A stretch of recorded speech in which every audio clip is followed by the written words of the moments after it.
So, the B.B. Blues. Obviously a takeoff in the style of B.B. King. The king of the blues, as he's called. Was he really the best blues guitarist in the world? Who knows, it's a matter of opinion. But he was this iconic figure, did countless shows, at least 200 shows a year, all the way till he was about 80 years old. Amazing how many. One year, that says in Wikipedia, if anybody can look that up, he did 342 shows in 1 year. So the guy was a tireless touring man. I'm sure he had a manager who pushed him hard. And I heard he had like 23 kids, I've heard that. So he had to keep touring, probably to pay all the alimony and child support, probably. But anyways, I heard him in an interview saying he wasn't a very good father, but he knows how to play this here guitar. You know, he surely did. My own experience with BB, I never got to meet him, but I did hear him in concert one time in Niagara Falls, New York, in the amphitheater there. Art Park Amphitheater, I remember. I had some lawn seats and went. And the show was interesting to me. His band came out and played a few numbers before him. They did this big thing. And they were okay.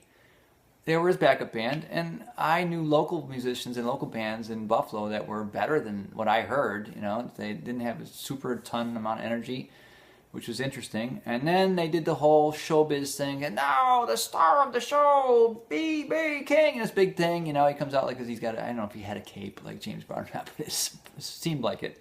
He's coming out as the big grand poobah, and the band starts up, and he played one note, and my hair stood on end. He just had this power, just boom, it's like, gee, I got the goosebumps immediately.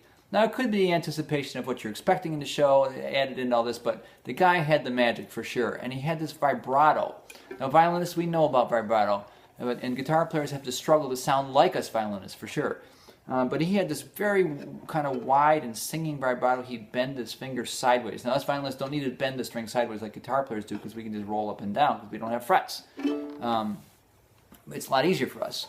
But he was known for his vibrato, and he had this roll his hand wide vibrato. And I heard him say, I don't play none of them chords. He didn't know chords at all. He only would sing and only solo single note stuff. That's all he knew. And it's interesting, that's all he was happy with, and that's all he ever did. He wasn't looking to be the master of masters in his own mind. Just played the guitar and soloed and sang. So it's kind of cool. I highly recommend you listen to him. He was so experienced and revered amongst other musicians.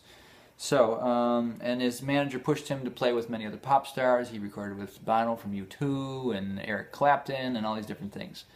So, and he was on thousands of interviews, and you can hear his insights about how he thinks and that kind of stuff.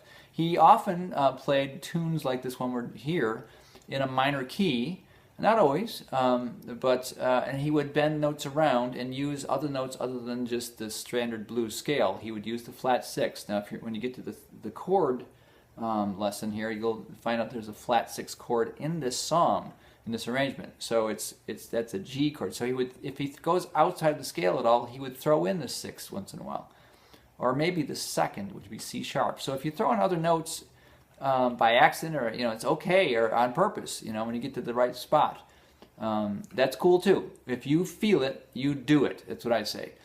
If you want to fill in the blues scale, it's the same as the D major scale in this one. So it has the C sharp and the G in it. So if you want to mess around with the D major scale kind of stuff, you can, although I don't recommend thinking that way as much as I do thinking of the B blues scale and throwing in a couple extra notes, the C sharp and the G, if you feel it. All right, but otherwise just stick to the blues scale. You can do it with Murder.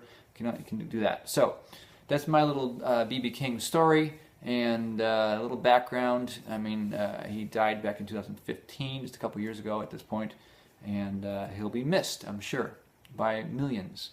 So check it out, B.B. Blues.